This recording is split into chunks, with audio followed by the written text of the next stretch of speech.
Hi friends, అందరికి నమస్తే. ఈరోజు నేను ఒక వ్యక్తిని చూపెట్టబోతున్నా, మా నాన్నని.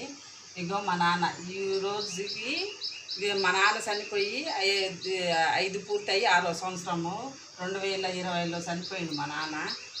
ఈరోజు ఫాదర్స్ డే కాబట్టి హ్యాపీ ఫాదర్స్ డే నాన్న. ఏడున్నా నీ ఆత్మ శాంతించాలని నేను మనస్ఫూర్తిగా కోరుకుంటున్నాను. ఎందుకంటే నీవు లేని లోటు ఏంటో మాకు తెలుస్తుంది.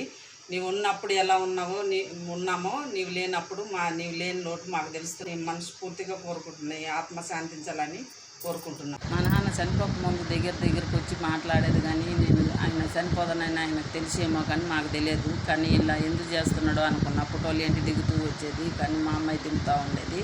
కానీ మా నాన్న నేను చచ్చిపోతానని అనుకున్నాడేమో, కానీ నేను చచ్చిపోకముందే ఆయన నా దినవారాలను వేసేయాలని అని చెప్పి మరీ చనిపోయాడు. ఏడున్నా నీ ఆత్మ శాంతించాలని మనస్ఫూర్తిగా